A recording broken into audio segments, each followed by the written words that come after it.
G'day guys, Jaydon here from Abraham's Fortune Wellness Center, sharing a little bit about where I'm at today.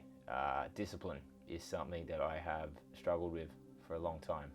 Something, if I'm honest with you guys, I still struggle with in my life. To define it by my own terms, what I've often struggled with discipline primarily is, okay, what is the yardstick I use?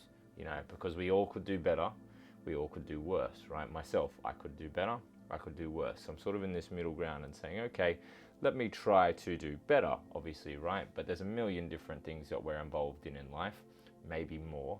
And so for a specific example, okay, I had an apple with some yogurt for lunch today. Well, could I have had a little bit less yogurt? Could I have gotten something organic potentially? Could I have spent a little bit less on the yogurt and turned this into a financial improvement? Could I have gone for something less sugar, to more of a healthier option? All these ways in which you can be improving yourself, which I think discipline is aiming to do, right? You don't discipline yourself to eat a hamburger. You discipline yourself not to eat the hamburger, right? Because it's more healthy and it's conscious eating and so on. So for me, it was always like, well, where do I draw the line? If I have the hamburger, is it okay that I'm not having a hamburger with chips? If I'm getting the hamburger with chips, is it okay because I've eaten healthy for a week? And I do this in a lot of areas of my life, either all or nothing. One way I've learned to view discipline instead of putting everything or nothing, it is just to start where I'm at, realize that it's a process, and that slowly I can bring consciousness to areas of my life that I wish to be healthier in, and keep that close to my consciousness as I become present in these moments, right? So by that, I mean, okay, the temptation, the option to eat the hamburgers there. What do I actually want here?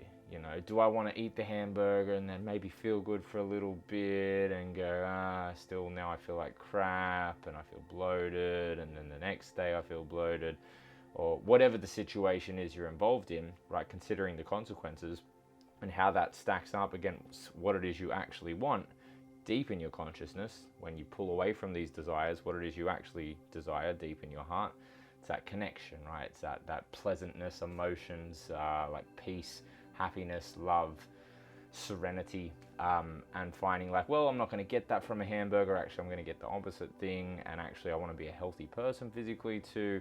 And trying to essentially frame discipline for the point, or from the point of what it is I actually truly want. So it's not a task, it's not as daunting. And another thing to add in as well, one way I used to view discipline a lot too is to look to the outside world and say, okay, this guy is doing 20 push-ups every morning. That I should be disciplined like that. That's discipline. He's working with himself in his own certain way, but that has to apply to me to be disciplined. It's not a good way to go about it, right? Because we're all different people. Nothing wrong with doing 20 push-ups in the morning, but you might work night shift, and then you can't get up in the morning and do 20 push-ups. So it's that intention piece. Okay, how am I going to be a healthier person? What does that actually look like to me? What are the things I want to be disciplined about? Recognizing those things on deeper levels, and then slowly but surely integrating those things into your life, giving yourself, a bit of a hug when you stumble and still don't make the mark, because we all do that on the journey. But see that it is a journey, and eventually by viewing discipline in this sort of way, it still has room for improvement. You still pick yourself up and keep going, and you still have that view of like, okay, this is the thing that I want. I'm going to try to keep discipline towards it, but it doesn't like throw the baby out with the bathwater, essentially. A little bit of some confronting imagery, even though it gets thrown around like a football pass. But hey, let us know about your own insights into discipline. Do you struggle with discipline like myself? Are you 100% disciplined? Are you in the army and you've developed a routine from such? Or do you, have no routine? Let us know in the comments. We'd love to hear from you guys. And until next time, we'll see you then.